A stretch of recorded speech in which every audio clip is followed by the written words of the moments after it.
हम लोग श्रीमद् भागवतम के तीसरे स्कंद के 16वें अध्याय के तीसरे और चौथे श्लोक को आज पढ़ेंगे। हम लोगों ने हम एक और दो में क्या पढ़ा था? ब्रह्मा जी ने कहा, इति तद्गृणताम तेषां मुनीनाम योग धर्मिणाम प्रतिनंद्य जगादेदम विकुंठ निलयो विभु। इति, इस प्रकार, गृणताम, जो भगवान विष्णु की स्तुति कर रहे थे, तेषां मुनीनाम, उन मुनियों को, योग धर्मिणाम, जो योग धर्मी थी अर्थात भक्ति योग से युक्त थे, भक्ति योग के धर्म से युक्त थे, भक्ति योग के गुण से युक्त थे, तद, उन ऋषियों को, प्रतिनंद्य, अभिवंदन करके, जगाद, इदम जगाद, ये बोले। कौन? वैकुंठ निलयो विभु, वैकुंठ अर्थात वैकुंठ जिनका घर है, ऐसे विभु सर्वव्यापक भगवान विष्णु बोले। तो क्या बोले वह 11 श्लोकों में वर्णन है और उसकी शुरुआत हो रही है दूसरे श्लोक से, यानी 2 से लेकर 12। तो श्री भगवान उवाच, एतौ तौ पार्षदौ मह्यम जयो विजय एव च कदर्थीकृत्य माम यद्वह बह्यक्रातामतिक्रमम। श्री भगवान ने कहा, एतौ तौ पार्षदौ मह्यम, ये दोनों जो मेरे पार्षद हैं जय और विजय नाम के, माम कदर्थीकृत्य, इन्होंने मुझे तुच्छीकृत किया है। तुच्छीकृत क्या है? मतलब मेरी आज्ञा की अवमानना करिए। अरे क्या फर्क पड़ता है, भगवान विष्णु कुछ भी सोचे, क्या फर्क पड़ता है? क्योंकि वह आपका बहुत ज्यादा, जिससे पूर्णता हो जाए वैसा, अतिक्रमम अक्रातम, आपका अपराध किया है, बहुत ज्यादा आपका अपराध किया है। इस कारण से, क्योंकि इन्होंने आपका बहुत ज़्यादा अपराध किया है और मुझको तुच्छीकृत किया है, इसलिए आप जो मेरे भक्त हैं, मतलब 4 कुमारों कह रहे हैं, आप जो मेरे भक्त हैं, आपने जो भी इनको दंड दिया है उसमें मेरी भी सम्मति है। तेरी जय विजय तो फंस गए। वो तो मतलब सोच सकते हैं ना कि हमारे बॉस से उनको बचाएंगे, लेकिन कह रहे हैं ये तो इसमें हमारी भी अनुमति है, सम्मति है, अनुमति सम्मति। मेरा मत आपके पीछे है कि आपने जो शाप दिया है वो बिल्कुल सही है। अब देखिए, ऐसा बोलना क्यों जरूरी था? क्या भय था 4 कुमारों को कि हमने आपके भक्तों का अपराध किया है और इसकी वजह से हमने सारे पाप कर लिए और इसकी वजह से हमको नारकीय योनि प्राप्त होगी। आप कुछ अजीब सा नहीं महसूस कर रहे? अम्बरीश महाराज के प्रति दुर्वासा मुनि ने शाप दिया था कि नहीं दिया था? उनको शाप नहीं, मतलब कृत्या उत्पन्न करी थी, उनको मारने का प्रयास किया था, तो वहां पे तो उनकी फजीयत हो गई। और यहां वैकुंठ से नीचे गिरने का शाप दे रहे हैं, लेकिन भगवान वहां सम्मति दे रहे हैं। ये कुछ अजीब सा नहीं लग रहा? विचार कीजिए, अजीब सा नहीं है ये? यहां सम्मति दे रहे हैं, अपने ही भक्तों का नीचे गिरा देने के लिए भगवान सम्मति दे रहे हैं। ये भी ब्राह्मण, वो भी ब्राह्मण। अब ये विचारणी बात है कि एक केस ना है, श्लोक बहुत सिंपल, लेकिन केस स्टडी बन जाएगी ना। भगवान अलग अलग प्रकार का आचरण करते हुए दिख रहे हैं। दोनों तरफ ब्राह्मण, दोनों तरफ वैष्णव अपराध अगर कह सकते हैं, वैष्णव को प्रति द्रोह किया। द्रोह तो नहीं कह सकते हैं, द्रोह 4 कुमारों ने द्रोह नहीं किया था, लेकिन उन्हें गुस्सा आ गया था। लेकिन देखिए, आप विचार करेंगे तो अम्बरीश महाराज के प्रति दुर्वासा मुनि का द्रोह था। वह अपनी शक्ति उनको दिखाना चाहते थे, अहंकार का भाव था। 4 कुमार यहां अहंकार के भाव से शाप नहीं दिए। उन्होंने कहा कि ये जो आपका आचरण है जय विजय का, ये ठीक नहीं है, इनको ठीक करने के लिए वो शाप देंगे। तो आप देख सकते हैं कि द्रोह नहीं कर रहे थे। और जब ब्राह्मण आएंगे तो भगवान भी चाहते हैं कि उनको दर्शन प्राप्त हो, उनको नहीं रोका जाए, उनका सम्मान किया जाए। तो वस्तुतः ये उन ब्राह्मणों का नहीं, ये भगवान का ही अपमान था, जैसे पिछले श्लोक में भगवान ने बताया, इसलिए सम्मति दे रहे हैं। भगवान जैसे ब्राह्मणों को ट्रीट करते, उनका सत्कार करते, वैसा ही सत्कार उनके सेवकों करना चाहिए। Do you agree? जैसे मान लीजिए, सिंपल सी बात है, वेदवादी, अगर कोई व्यक्ति आते हैं और उनका मैं बहुत सम्मान करता हूं, तो आपको क्या करना चाहिए? मैं क्या बताइए, एकदम सही से बताइए। सम्मान करना। नहीं, अरे आपको तो गाली देना चाहिए। आप ऐसा सोच सकते हो क्या? मैं आपको, मैं ऐसी बातें बोलता हूं जो कि हिट करे, प्लीज क्षमा कीजिएगा मुझे, लेकिन अगर आप ऐसा करे तो मुझे कैसा लगेगा, ये क्या कर रही हैं? अच्छा, मान लीजिए कोई आता है, आपका मित्र आता है, मित्र इन सेंस कोई जानकार व्यक्ति आते हैं और आप उनको बहुत सम्मान से स्वीकार कर रही हैं, सेवा कर रहे हैं, और मैं अगर उल्टा बोल दूं तब तो बिल्कुल अजीब। सबको समझ में आ गया ना? पति और पत्नी की हम बात कर रहे हैं तो बहुत आत्मीयता होती है, आप अलग अलग नहीं, एक टीम की तरह होते हैं। तो उसी प्रकार से भगवान और भक्त अलग अलग नहीं देखे जाते हैं। तो भक्त अगर किसी को सम्मान कर रहे हैं तो भगवान तो खैर प्रेम करते हैं सबके, उसके भगवान का प्रेम उसके प्रति विशिष्ट रूप से बहता है, लेकिन भक्त को भी तो भगवान जिस व्यक्ति का सम्मान कर रहे हैं, भगवान जिस व्यक्ति का सम्मान कर रहे हैं उसको, उनके सेवक, उनके भक्त को भी तो उस व्यक्ति को सम्मान देना चाहिए। कुछ एक क्लियर है ना? तभी तो वह अपने आप को भगवान का सेवक कहा जाएगा, इज इट नॉट? ये है ना। अब विचार करो, कोई व्यक्ति आए, आपका, आप उससे प्रेम कर रहे हो, अफेक्शन है आपका, अब मैं उसे खराब बोलने लग जाऊं तो वो कहेंगे, वो पूछे, वो उसको आश्चर्य होगा, ये कौन है? कहेंगे हमारे पति हैं। तो आश्चर्य करते, ये कैसे पति हैं, ये हमसे ऐसा खराब बर्ताव क्यों कर रहे हैं? कुछ अजीब सा लगेगा, नहीं लगेगा? तो अब भगवान की, अगर मान लीजिए 4 कुमार आते और भगवान वहां उपस्थित होते तो भगवान क्या करते? और अद्भुत बात तो यह कि इन 4 कुमारों की शक्ल भी भगवान से एग्जैक्ट मिलती है, शक्ल भी एग्जैक्ट मिलती है। विचारणी बात है कि नहीं? तो आचरण कितना मैच करना चाहिए? कुछ आप ग्रहण कर पा रहे हैं?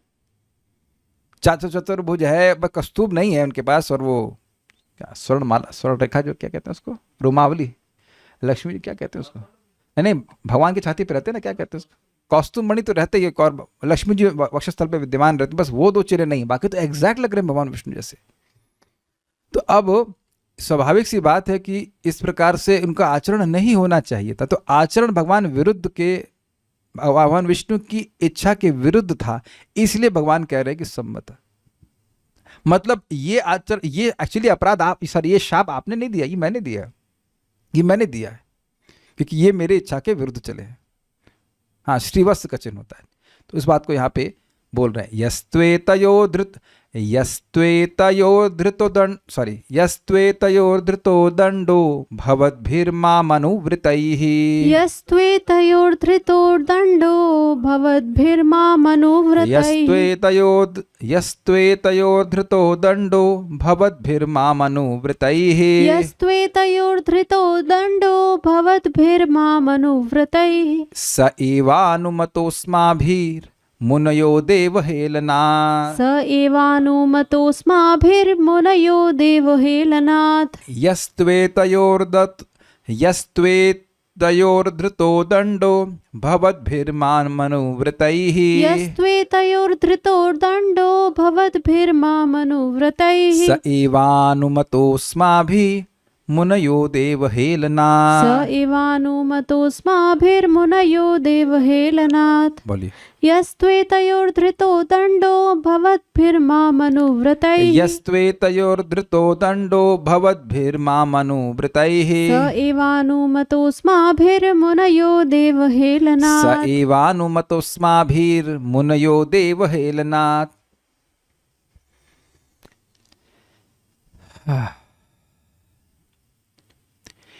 हे मुनियों, कौन कह रहा है? भगवान विष्णु। आप लोगों ने उन्हें जो दंड दिया है उसका मैं अनुमोदन करता हूं, क्योंकि आप मेरे भक्त हैं। मुनिया, हे मुनिगण, माम अनुव्रतैः, मेरे भक्त, अनुव्रत मतलब जो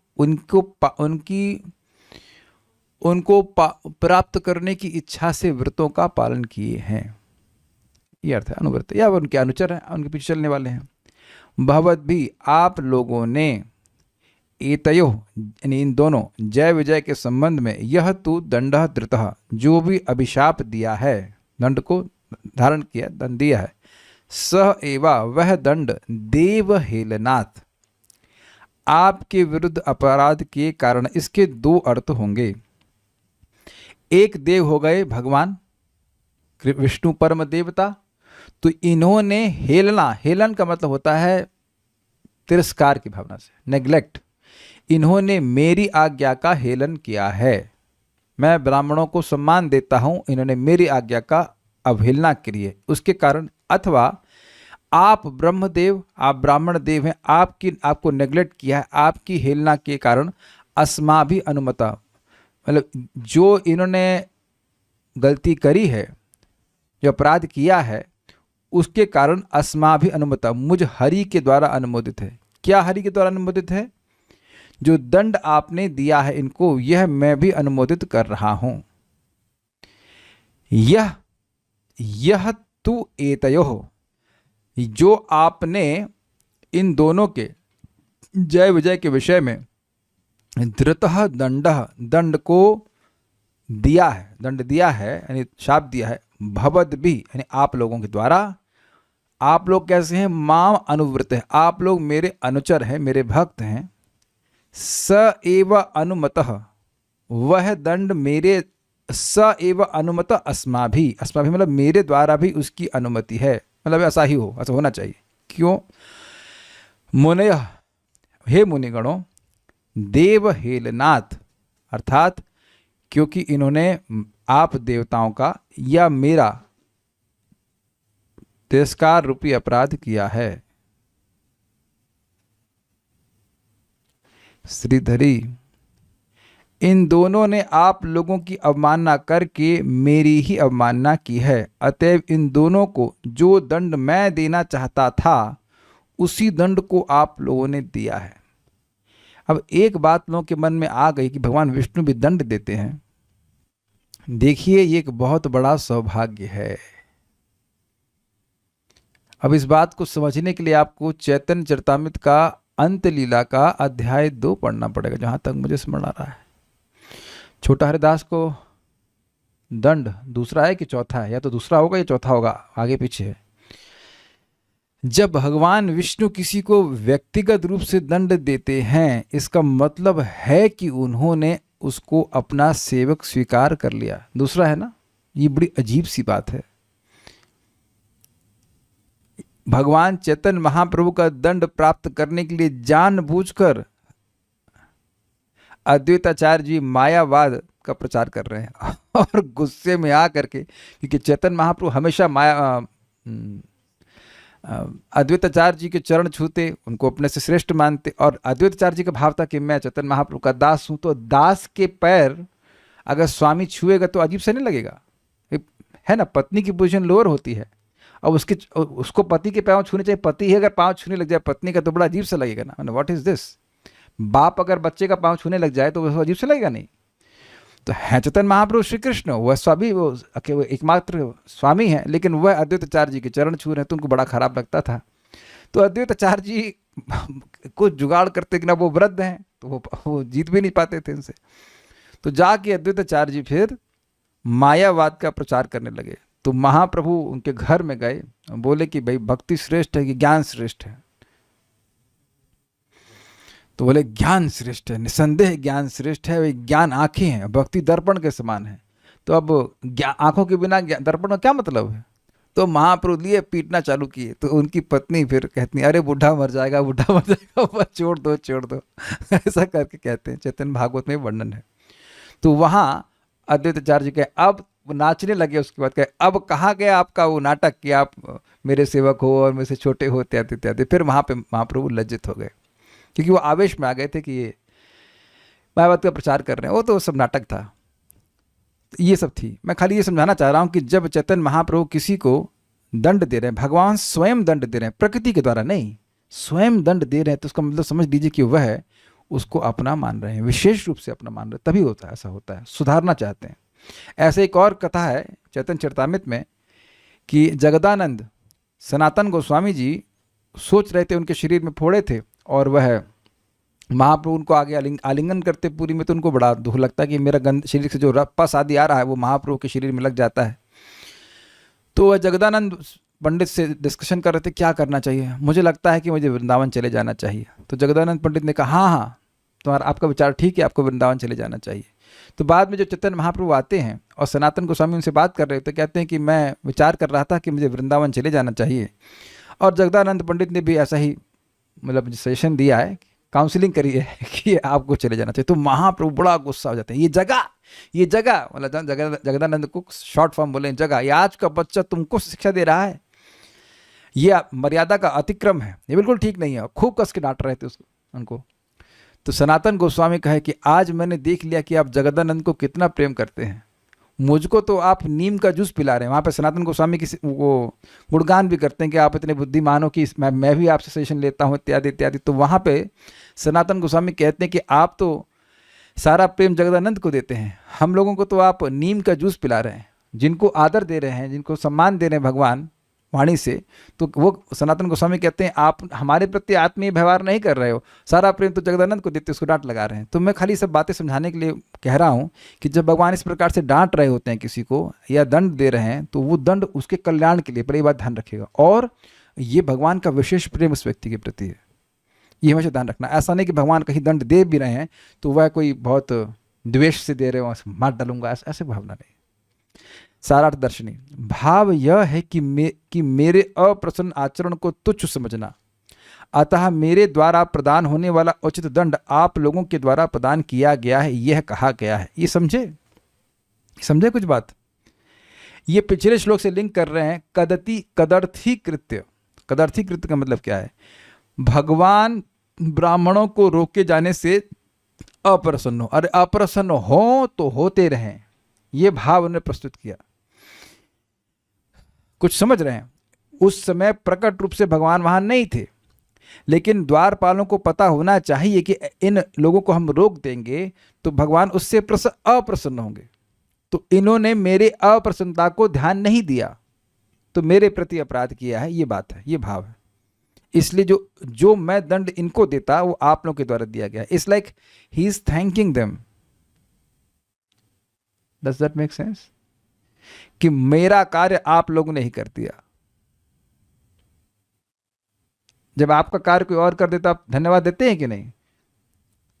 कि भाई आपको करना पड़ता, कोई दूसरा व्यक्ति करते, तो एक प्रकार से धन्यवाद ही देने कि अच्छा किया आपने। यह अर्थात आप लोगों ने जय विजय के प्रति जो जय का मतलब है जो दंड निर्धारित किया है वह मेरी स्वीकृति से है। बेसिकली बात यह है कि भगवान अगर प्रेरित नहीं करते तो वो दंड मिलने वाला भी नहीं था, भगवान ने ही व्यवस्था करी थी। माम अनुव्रतई अर्थात मुझको लक्ष्य करके ही जिनके द्वारा नियमों का पालन किया गया है उन आप लोगों द्वारा दिए गए अभिशाप में मेरी स्वीकृति है। समझे बात? व्रत तो अर्थ समझते ही। व्रत जैसे आप नाम व्रत करते हो तो नाम व्रत क्यों कर रहे हैं? वेदवादिनी आप नाम व्रत क्यों करती हैं? नाम जप क्यों कर रही हैं? काहे कर रही हैं बताइए? भगवान की प्रसन्नता के लिए, भगवान के प्रेम की प्राप्ति के लिए नहीं, भगवान की प्राप्ति के लिए। आप व्रत कर तो सभी भक्त लोग इसलिए कर रहे हैं, तो आप भगवान के अनुव्रत हुए। माइक लीजिए। हिरण्यकशिपु ने व्रत किया था, ऐसे खड़ा हुआ ना वो, ऐसे खड़ा रहा हजारों साल तक, हजार भी कम बोल रहा हूं, लाखों साल तक, कितने साल तक खड़ा रहा, तो वह भी व्रत किया हुआ था। तो क्या वह भी भगवान का अनुव्रती हुआ? हिरण्यकशिपु बारे में नहीं जानती आप? हाँ जानती। हाँ, तो क्या वो किस लिए व्रत कर रहा था? काहे कर रहा था? इच्छा पूर्ति के लिए। तो भगवान की प्रसन्नता के लिए तो वो नहीं कर रहा था। तो उम्मीद है कि समझ रहे होंगे। अनुव्रत मतलब इन चार कुमारों ने जो भी कुछ, हमको नहीं पता क्या किए, लेकिन वो कुछ किए थे, कुछ तपस्या या कुछ व्रत किए ताकि भगवान की प्राप्ति हो, भगवान का दर्शन हो। इसको कहते हैं माम अनुव्रत। यानी कि भगवान इस बात को स्वीकार कर रहे हैं, अप्रिशिएट कर रहे हैं कि आप लोग तपस्या करके मेरे पास आए हो। This is very interesting. Anuvrata कहने का मतलब है ना कि आज जो आप मुझे देख पा रहे हो वह आपकी तपस्या का फल है। अगर आपको याद हो तो वहां पे था कि समाधि भाग्यम। पिछले अध्याय में हमने सुना था कि आज जिन भगवान को वह देख रहे हैं उन्होंने यह माना कि हमारे समाधि के भाग्य है और लब्धाशिषा, हमें हमारे आशीष प्राप्त हुई है। तो ब्रह्मा जी के पुत्र के रूप में जन्म लिए, उसके बाद ब्रह्मचर्य का पालन किए, भक्ति किए, भक्ति भी कुछ किए होंगे, अन्यथा जाने नहीं पाए होंगे, कुछ तो भक्ति किए ही है। तो अब जो भी है वह पहुंचे हैं भगवान के पास। तो जो इतना व्रत करके भगवान के पास पहुंचा है उसको रोक देना बिना किसी कारण के क्या ही उचित था? कारण तो कोई था नहीं, भगवान को तो कोई भय है नहीं, हम पहले चर्चा कर चुके हैं। तो काहे रोके? Is it not? तो ये बात भगवान यहाँ पे उनकी सराहना कर रहे हैं कि मैं समझ रहा हूं कि आप मेरे अनुव्रती हो, मतलब मुझे पता है कि आप मुझे देखने के लिए आना चाहते थे। Do you agree with this?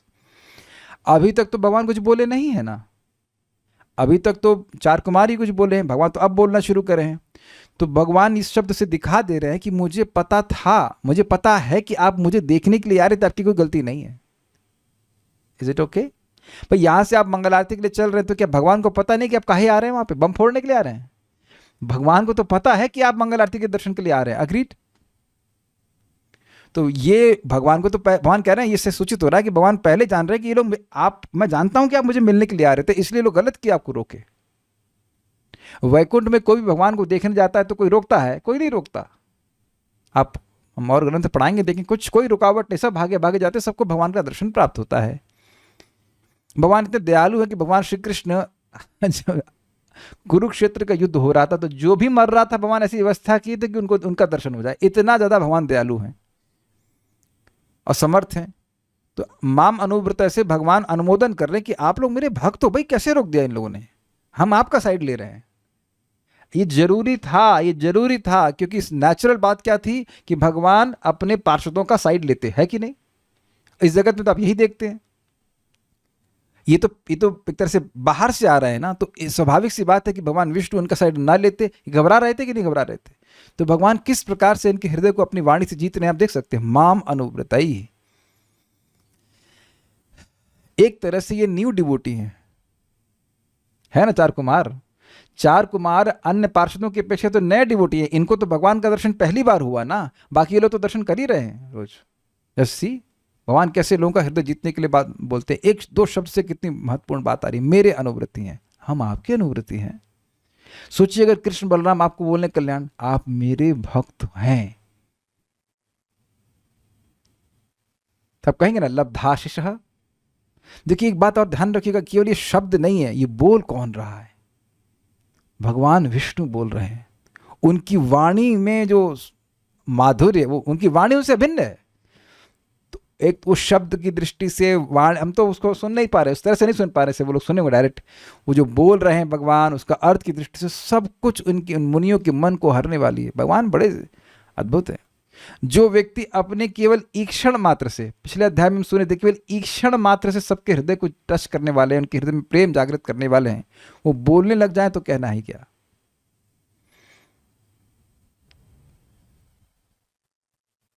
एक भक्त इस्कॉन नोएडा में गए थे तो परम पूज्य लोकनाथ महाराज वहां पे आए हुए थे। तो महाराज तो शुद्ध भक्त हैं, तो महाराज उस भक्त की तरफ देखे तो हाँ महाराज मुझे तो देखे, मुझे बड़ी कृपा दृष्टि प्राप्त, तो ये हुआ वो हुआ। तो आप देख सकते हैं कभी कभी इस जगत में कोई शुद्ध भक्त की दृष्टि को भी हम लोग हम पर पड़ जाती, तो हम लोग बड़ा अपना मानते कि हमारा लाभ हुआ है ना, अनुभव करते हैं बड़ा हमारा सौभाग्य हुआ, और फिर वो कुछ बोल भी दें आपको तो, एंड स्पेसिफिकली आपको तो कुछ समझ पा रहे हैं बात। यहाँ बहुत सारे लोग हैं, अन्य देवता भी थे, मतलब जो भगवान के पार्षद थे, लेकिन यहाँ पे स्पेसिफिकली वे चार कुमारों से बात कर रहे हैं। आप देख रहे हैं कि जय विजय से अभी बात नहीं कर रहे हैं। कितनी सूक्ष्म बात है ना। जय, ये भी तो पूछ सकते थे जय विजय को, ए ये कौन है चार बच्चे ये ऐसे भगवान नहीं है, इस प्रकार के नहीं, उनसे सीधे बात कर रहे हैं। कितना अमेजिंग है कि चार कुमारों ने कुछ बोला भी नहीं कि हम ब्रह्मा जी के बेटे हैं, देखिए हमारे संग ऐसा किया वैसा, कुछ नहीं। भगवान जानते हैं कि आप हमारे अनुव्रत ही। हमको बहुत अच्छा लगा शब्द माम अनुव्रत ही। भगवान रिकग्नाइज कर रहे हैं कि आप हमारे भक्त हो, आपने खूब तपस्या करके हमारे पास यहाँ पे आप आए हैं। देव हेलनाथ अर्थात देव जो कि मैं स्वयं हूँ, भगवान विष्णु, उस मेरे प्रति ही अवज्ञा होने के कारण वस्तः तो ये अपराध मुझसे ही संबंधित है, अर्थात ये जय और विजय मेरे प्रति ही अपराध कर बैठे हैं, ये अर्थ है। लेकिन देखिए इंटरेस्टिंग है कि लैंग्वेज बड़ी अच्छी है। अपराध कर बैठे हैं का क्या आशय है बताइए, क्या आशय समझ रहे हैं? लैंग्वेज बड़ी जबरदस्त है। अपराध कर बैठे हैं का क्या मतलब है? मतलब उनको पता भी नहीं था कि उन्होंने अपराध कर हाँ, दिया। ऐसा नहीं था कि चार कुमारों के प्रति वैसे वो द्वेष कर रहे हो, कुछ हो एक्सीडेंटली हो गया, अपराध हो गया, ये बात समझ रहे हैं ना बात। ओके, गलती से अपराध हो गया, यस।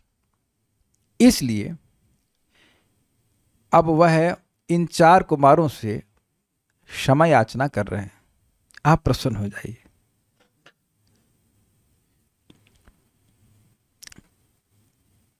तद्वह प्रसादयाम यद्य ब्रह्मदैवं परम हि मे। तत्त्वः प्रसादयाम्यद्य ब्रह्मदेवं परं हि मे। तद्धियात्मकृतं मन्ये यत्स्वपंभिरसत्कृताः। तद्धीत्यात्मकृतं मन्ये यस्त्वपुंभिरसत्कृतः। तद्वः प्रसादयाम्यद्य ब्रह्मदैवं परं हि मे। तत्त्वः प्रसादयाम्यद्य ब्रह्मदेवं परं हि मे। तद्धीत्यात्मकृतं मन्ये यत्स्वपुंभिरसत्कृताः। तद्धीत्यात्मकृतं मन्ये यस्वपुंभिरसत्कृतः। बोलिए। तद्वः प्रसादयाम्यद्य ब्रह्मदेवं परं हि मे। तद्वः प्रसादयाम्यद्य ब्रह्मदेव परम हि मे। तद्धीत्यात्मकृतं मन्ये यस्त्वपुंभिरसत्कृतः। तद्ध्यात्मकृतं मन्ये यत्स्वपुंभिरसत्कृतः। इस श्लोक में 3.15.4 लिखा है, वो गलती से हो गया, 3.16.4 होना चाहिए, वो आप सुधार लीजिएगा, गलती से हो गया, प्रमादवश हो गया, ध्यान ना देने के कारण हो गया। मेरे लिए ब्राह्मण सर्वोच्च तथा सर्वाधिक प्रिय व्यक्ति हैं। मेरे सेवकों द्वारा दिखाया गया अनादर वास्तव में मेरे द्वारा प्रदर्शित हुआ है, क्योंकि वे द्वारपाल मेरे सेवक हैं। इसे मैं अपने द्वारा किया गया अपराध मानता हूं। इसलिए मैं घटी हुई इस घटना के लिए आपसे क्षमा चाहता हूं। घटी हुई इस घटना के लिए आपसे क्षमा चाहता हूं। देखिए, एक तो बात महत्वपूर्ण है। प्रश्न ये हो सकता है कि ब्राह्मणों को भगवान सर्वोच्च और सर्वाधिक प्रिय क्यों मानते हैं। देखिए, बात ये है कि भगवान तो भगवान हैं, लेकिन इस जगत में लोगों को कैसे मालूम चलेगा कि भगवान श्री कृष्ण भगवान हैं। ब्राह्मण भगवान को समझते हैं शास्त्र अध्ययन करके, साधना करके, भक्ति करके, और वह लोगों को भगवान के बारे में बताते हैं। ये ब्राह्मण का मुख्य कर्तव्य है। ब्राह्मण मतलब विष्णु का उपासक, यजन याजन पठन पाठन दान प्रतिज्ञा, वह लोगों को पढ़ाता है, बताता है कि विष्णु की भक्ति करो। क्लियर है। तो इसके द्वारा जीव का सबसे अधिक लाभ होता है। बहुत तरह से जीव का लाभ कराया जा सकता है, लेकिन सबसे बड़ा लाभ यह है कि उसको भगवान से कनेक्ट कर दिया जाए। ये एक ब्राह्मण का कर्तव्य है। ब्रह्म जानाती थी ब्राह्मण, जो भगवान को जाने, ब्रह्म यानी भगवान, उनको जाने, वो ब्राह्मण है। इजी। ब्राह्मण या जाति से मतलब नहीं है। अब उसके बाद यहां एक बात कह रहे हैं कि मेरे सेवकों द्वारा दिखाया गया अनादर वास्तव में मेरे द्वारा प्रदर्शित हुआ। इससे भगवान की अतिशय ममता सूचित हो रही है कि नहीं हो रही है अपने पार्षदों के प्रति। ये बात आप पॉइंट पकड़ के चलेगा, आगे फिर ही आने वाला, मेरे ख्याल से चौथा पांचवा छठे में फिर आएगा ये पॉइंट, कि जो मुनिगण हैं वो समझ रहे हैं कि भगवान का अपने पार्षदों से कितना अतिशय प्रेम है। ये मेरे पार्षद हैं और इतने आत्मीय हैं, इतने क्लोज हैं कि अगर यह कोई अपराध करते हैं तो यह मेरे द्वारा ही किया गया अपराध है। देखिए, इससे आशा जो मैं महसूस कर रहा हूं, फील कर रहा हूं, वो ये है कि ये ऐसे पार्षद हैं जो मेरी इच्छा के विरुद्ध कुछ करते ही नहीं है। जैसे देखिए, मैंने हाथ को ऐसे किया, तो क्या मेरा हाथ मेरी इच्छा के विरुद्ध चल सकता है? तो अगर मैं किसी से हाथ पे प्रहार करूं, हाथ के द्वारा किसी पर प्रहार करूं, तो वो अपराध हाथ के द्वारा है कि मेरे द्वारा? बताइए वेदवादी, माइक बताइए। आपके द्वारा। तो हाथ मारा है, मैं तो ना मारा हूं, पर आपके कंट्रोल में तो समझ में आ गया ना। दास अनुचर मतलब बिल्कुल भगवान की, अपने स्वामी की इच्छा से चलना। इसमें तो संदेह नहीं है ना। दास का मतलब ही है कि अपने स्वामी की इच्छा के अनुसार चलना। तो कह रहे कि ये तो ठीक है, भगवान के पार्षद भगवान की इच्छा को समझते हैं, इसके इच्छा के अनुसार चलते हैं। तो अब भगवान कह रहे हैं कि ये जो घटना हो गई है ये मेरी इच्छा नहीं है, लेकिन अब इन्होंने किया है तो इसका दायित्व मैं ही लेता हूं कि ये मेरे द्वारा ही अपराध किया है। मुझे बहुत खराब लग रहा है।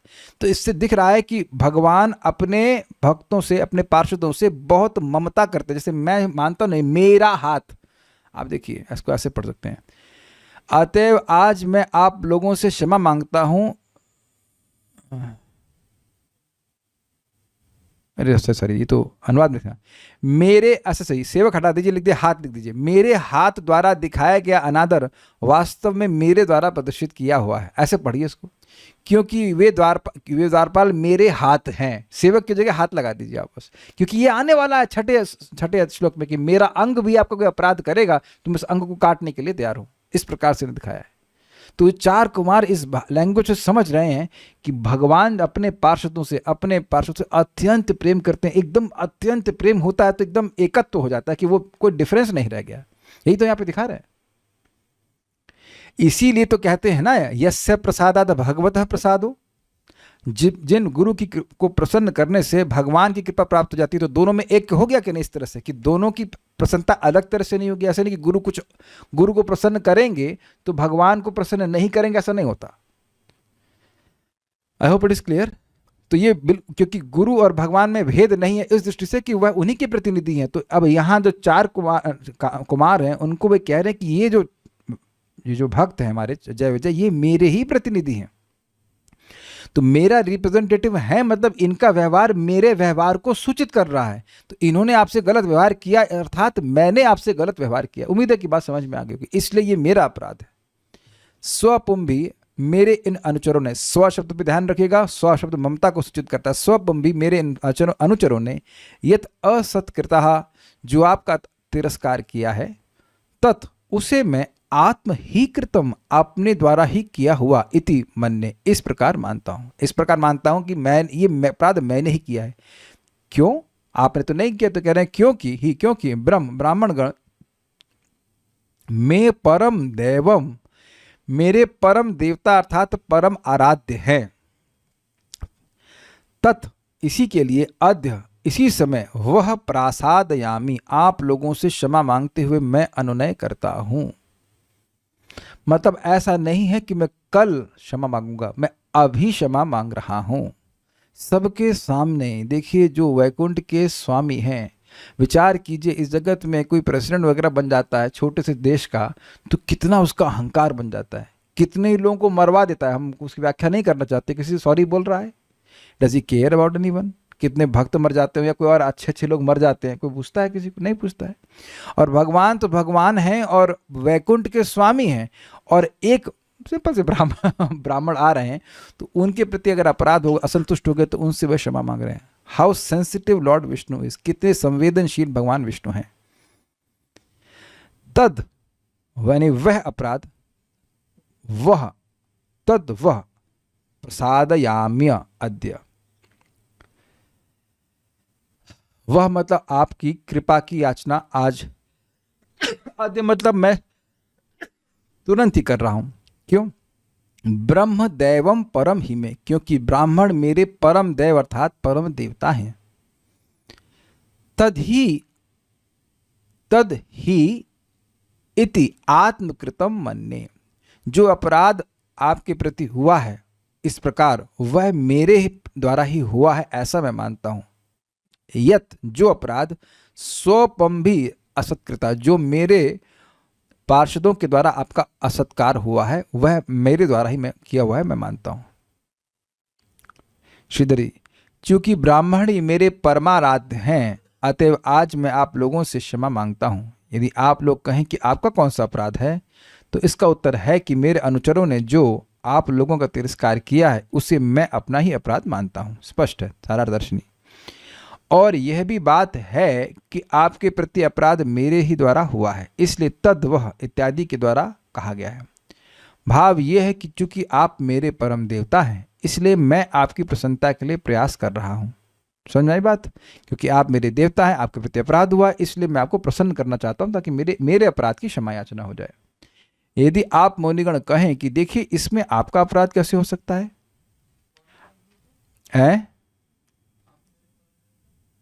विष्णु बोल रहे हैं ना, भगवान विष्णु बोल रहे हैं 4 कुमारों ब्राह्मणों की, ब्राह्मण ही मेरे परम देवता हैं, तो इसलिए आप ब्राह्मण हैं।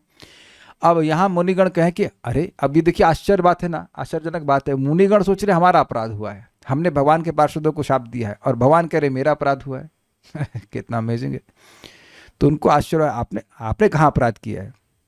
तो इसका उत्तर दिया गया है कि तद ही। इससे पहले मैं आगे जाऊं, ये आप देख रहे हैं कि भगवान की वाणी 4 कुमारों के मन में आश्चर्य उत्पन्न कर रही। देखिए भगवान यहां छल नहीं कर रहे हैं, भगवान छल नहीं कर रहे हैं अपीस करने के लिए, नहीं, वाकई वो फील कर रहे हैं कि मेरे पार्षदों के द्वारा जो अपराध हुआ है वो मेरा ही अपराध हो। वाकई वो ऐसा फील करते हैं कि ब्राह्मण मेरे परम देवता हैं, मुझे बहुत उपकार है ब्राह्मणों के। Make sense? तो ये तो स्वाभाविक सी बात है कि भगवान चीटिंग नहीं कर रहे हैं, निश्चल है भगवान, चीटिंग करते नहीं, भगवान विष्णु चीटिंग नहीं करते हैं, भगवान निश्चल होकर बोल रहे हैं। तो क्या ये बात उनके हृदय को जीतने वाली नहीं होगी? आपको याद होना चाहिए कि जब भी किसी को आश्चर्य होता है तो उसको रस की अनुभूति होती है। Do you agree with this? कई बार समझाया है। तो यहाँ उनको आश्चर्य हो रहा है, वो देख रहे हैं भगवान विष्णु को, ऐसे ही उनके रूप से वो प्रभावित हैं और वो देख रहे हैं कि ये बोल क्या रहे हैं, इतने आकर्षक तो वैसे ही लग रहे हैं, और ये कितनी अद्भुत बात बोल रहे हैं। इससे 4 कुमारों के हृदय में और नम्रता आएगी कि नहीं आएगी? देखो, अपराध हमने किया और यह बोल रहे हैं कि इन्होंने, ये अनुभव कर रहे हैं कि इन्होंने अपराध किया। केवल बोल नहीं रहे हैं, ये अनुभव कर रहे हैं कि इनसे अपराध हो गया, जबकि इनसे अपराध हुआ ही नहीं है, अपराध इनके सेवकों से हुआ है। Make sense? तो क्या ये 4 कुमारों के हृदय को अपनी तरफ खींच लेने वाला काम नहीं होगा? ऐसा आश्चर्य भगवान अपनी वाणी से प्रस्तुत कर रहे हैं, रस प्रस्तुत कर रहे हैं। तो इसका उत्तर दिया गया है कि तद ही आपका अपराध कैसे होगा? तद ही मतलब अर्थात मेरे सेवक जय और विजय ने आपके प्रति जो अपराध किया है मेरे द्वारा ही हुआ है। यदि जय और विजय मेरे सेवक ना होते, अथवा यदि मैं उनके प्रति प्रेम से युक्त ना होता, तो उनका किया हुआ यह अपराध मेरा नहीं होता। यह भाव है। भाई ये तो जबरदस्त है, ये थोड़ा समझने का प्रयास कीजिए। ये जो बोल रहे हैं कि इनका अपराध मेरे द्वारा किया गया अपराध है, चक्रवर्ती पाद स्पष्ट कह रहे हैं कि ये दिखा रहा है, 4 कुमार समझ गए कि ये दिखा रहा है कि भगवान का अपने भक्तों से, अपने पार्षदों से अतिशय प्रेम है, इसीलिए एकत्व भाव है। जैसे मान लीजिए कोई पिता है और उसके बच्चे के खिलौने को कोई तोड़ देगा, बाहर का कोई व्यक्ति आकर तोड़ दे तो वह क्रोधित होगा, क्योंकि उसके बच्चे का खिलौना है। कुछ समझ रहे हैं? दुनिया में जितने बच्चे हैं उनके खिलौने में कोई तोड़े न तोड़े आप लोगों को फर्क नहीं पड़ता है, लेकिन अपना बच्चा होता है तो अब बच्चे से ममता है तो बच्चे की वस्तु का भी व्यक्ति ध्यान रखता है कि नहीं? मैं इसलिए बोल रहा हूं कि खिलौना पिता का नहीं होता है, खिलौना बच्चे का होता है, लेकिन उसका भी ध्यान माता पिता रखते हैं कि नहीं रखते? तो क्योंकि बच्चे से, अपने बच्चे से प्रेम होता है, तो यहाँ पे जो 4 कुमार हैं वह समझ रहे हैं कि भगवान विष्णु का अपने पार्षदों से अत्यंत आत्मीयता है। वो समझ गए, इनकी वाणी से समझ गए। पहले तो वो समझ ही रहे थे कि हमारे भगवान के पार्षदों के प्रति अपराध हुआ है, लेकिन भगवान की वाणी से समझ गए कि ये मेरे पार्षद हैं, अगर मेरा इनके प्रति अतिशय प्रेम नहीं होता तो मैं ये कहता ही नहीं कि इनका अपराध मेरे द्वारा किया गया अपराध है। तो इससे एकदम भगवान के इस गुण को समझने कि भगवान अपने पार्षदों से कितना प्रेम करते हो। ध्यान दीजिए कि यद्यपि इन पार्षदों को भौतिक जगत में जाने का शाप मिल गया है, ध्यान दीजिएगा, लेकिन फिर भी क्या कह रहे हैं भगवान? स्वपुम भी रिजेक्ट नहीं कर दिए हैं। This is brilliant.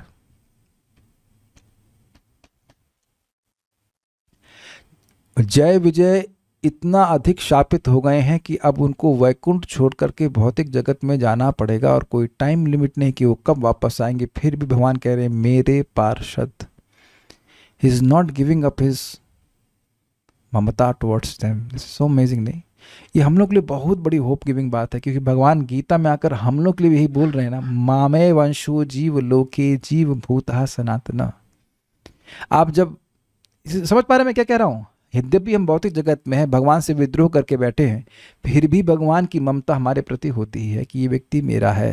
ये मेरा है नहीं, मेरा ही है। क्योंकि व्यक्ति के मन में आ जाएगा भाव कि हम तो नहीं भक्ति की, या इतना पाप की, या क्या है जो भी है, तो भगवान हमसे प्रेम नहीं करेंगे। भगवान का सहज प्रेम सभी जीवों के प्रति है, और जो भी भगवान की सेवा करता है उसके प्रति विशेष ममता भगवान की होती है।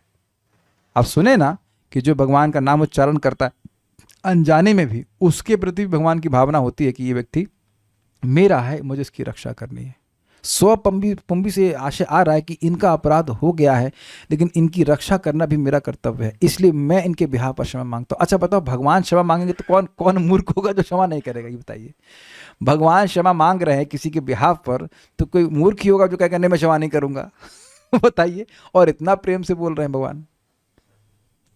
स्वपंबी शब्द कितना अद्भुत है ना, मेरे सेवक, मेरे सेवक। यानी अभी भी भगवान का प्रेम कम नहीं हुआ। ये मान रहे कि इन्हें गलती करी है, लेकिन प्रेम नहीं कम हुआ है। प्रेम बिल्कुल कम नहीं हुआ भगवान का। तात्पर्य, भगवान सदैव ब्राह्मणों, देखिए एक बात यह भी है कि ये भगवान का सेवक बनना, ये ना बहुत उच्च कोटि का स्थिति है, बहुत उच्च कोटि की स्थिति है। सेवक मतलब तत्सुख सुखित्वम, उसके मन में बस केवल भगवान विष्णु की प्रसन्नता से ही खुद प्रसन्न होने की भावना है। भगवान विष्णु प्रसन्न होंगे, कृष्ण प्रसन्न होंगे, तभी मैं प्रसन्न होऊंगा।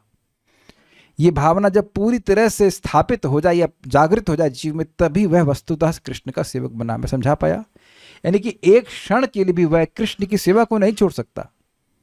ऐसी स्थिति जिसमें आ गई वो ब्राह्मण की पद से भी बहुत श्रेष्ठ है, इसलिए सेवक को हल्का मत लीजिएगा आप। मैं समझा पा रहा हूं? जैसे मछली पानी एक सेकंड के लिए छोड़ती नहीं, तो सेवक जो हो गया कृष्ण का, वो एक क्षण के लिए भी कृष्ण की सेवा नहीं छोड़ सकता। एक क्षण के लिए, 1 सेकंड। याद है ना कि इन लोगों को क्या स्वीकार था? हम नीचे योनि में गिरे, कोई दिक्कत नहीं है, लेकिन हमको वैसा मोह नहीं हो जिससे भगवान की विस्मृति हो। मोह तो होगा, जय विजय ने बोला था, लेकिन वैसा मोह ना हो कि भगवान की विस्मृति हो जाए। याद आ रहा है ना सब बातें? इसीलिए ना पिछले चीजों को पढ़ के चलते रहने से समझ में आती है बात। तो ये बहुत उच्च स्थिति है, मेरे सेवक ना होते तो। तात्पर्य, भगवान सदैव ब्राह्मणों तथा गौओं का पक्ष लेते हैं। भगवान सदैव लेते हैं, लेकिन जगत में लोग नहीं लेते हैं। एनीवेज, इसलिए गो ब्राह्मण हिताय च कहा गया है। इंटरेस्टिंग है, गायों का और ब्राह्मणों का हित। पहले गायों का हित भगवान देखते हैं, फिर ब्राह्मणों का हित देखते हैं।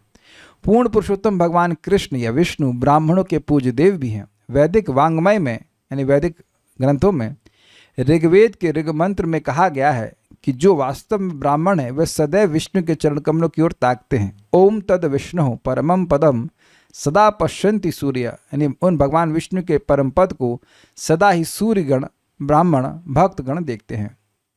जो लोग योग्य ब्राह्मण हैं वे भगवान के विष्णु रूप की ही पूजा करते हैं, जिसका अर्थ कृष्ण, राम तथा विष्णु के समस्त अंश हैं। तथाकथित ब्राह्मण जो ब्राह्मण कुल में जन्म लेता है किंतु वैष्णव के विपरीत कार्य करता है, उसे ब्राह्मण नहीं माना जा सकता, क्योंकि ब्राह्मण का अर्थ है वैष्णव और वैष्णव का अर्थ है ब्राह्मण। ब्रह्म जानाति ब्राह्मण, जो ब्रह्म को जानता है वो ब्राह्मण है। तो ब्रह्म है भगवान, जो ब्रह्म को जानेगा, भगवान को जानेगा, वो करेगा क्या? भगवान की सेवा करेगा। तो जो भगवान की सेवा करता है वो कौन है? वो वैष्णव है। आप आगे इसको पढ़ेंगे 3.33.7 में कि जो व्यक्ति भगवान का नाम उच्चारण करता है वो ब्राह्मण से भी श्रेष्ठ है। तो बेसिकली जो भगवान की सेवा करते हैं सब वैष्णव हैं और वो ब्राह्मण भी हैं। जो भगवान का भक्त बन जाता है वह भी ब्राह्मण है। स्पष्ट है। सूत्र है ब्रह्म जानाति इति ब्राह्मण। ब्राह्मण वह है जिसने ब्रह्म को समझ लिया है और वैष्णव वह है जिसने भगवान को समझ लिया है। तो ब्रह्म और भगवान कौन है? एक ही बात है। समझ लिया मतलब ये मेरे स्वामी हैं कि सेवा कर रहा हूं, और जिसको ना समझ में आया वो ब्राह्मण नहीं है। ब्रह्म साक्षात्कार तो भगवान साक्षात्कार की शुरुआत है। जो भगवान को समझता है वह परम के निर्विशेष रूप को भी जानता है, जो कि ब्रह्म है, अर्थात भगवान श्री कृष्ण की अंग कांति। अतः जो व्यक्ति वैष्णव बनता है वह पहले ही से ब्राह्मण होता है। यह ध्यान देना होगा कि भगवान द्वारा इस अध्याय में वर्णित ब्राह्मण की महिमाएं उनके भक्त ब्राह्मण या वैष्णव की द्योतक हैं। मतलब समझे, भगवान उन ब्राह्मणों को पूज्य मानते हैं जो ब्राह्मण वैष्णव हैं, जो भगवान के अनुगत हैं, उनकी बात कर रहे हैं। ऐसा नहीं है जो देवी देवता की पूजा कर रहे हैं उन ब्राह्मणों को भगवान मान रहे हैं, ऐसा नहीं। इससे कभी यह भ्रांति नहीं होनी चाहिए कि इस संदर्भ में तथाकथित ब्राह्मण का, जो कि ब्राह्मण परिवार में उत्पन्न होते हैं किंतु जिनमें कोई भी ब्राह्मण गुण नहीं पाए जाते, उल्लेख हुआ। जैसे कि हम लखनऊ की बात कई बार बोल चुके हैं। घर के सामने वेद मंदिर था और उनसे पूछे भगवान कौन है, तो भगवान को निराकार कर दिए। अब पूरा जीवन तुम काहे यज्ञ कर रहे हो जब यज्ञपति को ही गोल कर दिए तुम? अपने बॉस को गोल करके कोई नौकरी करेगा तो क्या सैलरी मिलेगी? है ना? वरुण प्रभु गलत तो नहीं बोल रहे ना? बॉस को तो गोल नहीं कर सकते ना, तो बॉस के अनुगत में ही तो किया जाता है ना सब, तब सैलरी मिलती है। तो उसी प्रकार से भगवान को गोल कर देगा तो तुम्हारा यज्ञ करने का फायदा क्या होगा? कुछ भी नहीं होगा। तो ऐसे ब्राह्मण के प्रति भगवान प्रेम नहीं करते हैं। लोगों की वाणी तो सुनते हैं, लेकिन भगवान की वाणी कैसी होगी? Eager to hear. Hare Krishna Krishna Krishna Hare Hare, Hare Ram Ram Ram Hare. ये क्या हुआ? यही हुआ ये भगवान की वाणी है। प्रभुपाद चैतन्य चरितामृत तो समझाते हैं कि गोपियाँ जब भगवान श्री कृष्ण का वेणु गीत सुनती हैं तो अब उनके कान में और कोई शब्द जाता नहीं है। भगवान श्री कृष्ण का वेणु गीत किस रूप में है जगत में? इस हरे कृष्ण मंत्र के रूप में। और जो कोई व्यक्ति हरे कृष्ण मंत्र को नियमित रूप से सुनता है, धीरे धीरे करके शुद्ध हो जाता है, तो वह कोई और भौतिक शब्द सुनना नहीं चाहता है। ओके, भगवान का नाम कान रूपी घोंसले को अपना घर बना लेता है।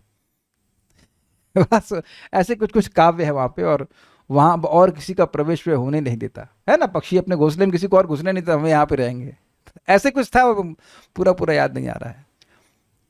अगर आप लोग काव्य से डरते हैं तो चैतन्य चरितमृत पढ़ने से पहले 100 बार सोचिएगा कि इसमें तो जबरदस्त काव्य है, वहाँ उज्जवल नीलमणि और इधर का काव्य उधर का काव्य, ये वो खैर separate points, will stop here. इसके बाद क्या होगा वो हम आगे सुनने होंगे, बहुत अच्छे अच्छे श्लोक हैं, आगे देखेंगे उसको। श्रीमद् भागवतम की जय, श्रील प्रभुपाद की जय, निताई गौर प्रेमानंदे।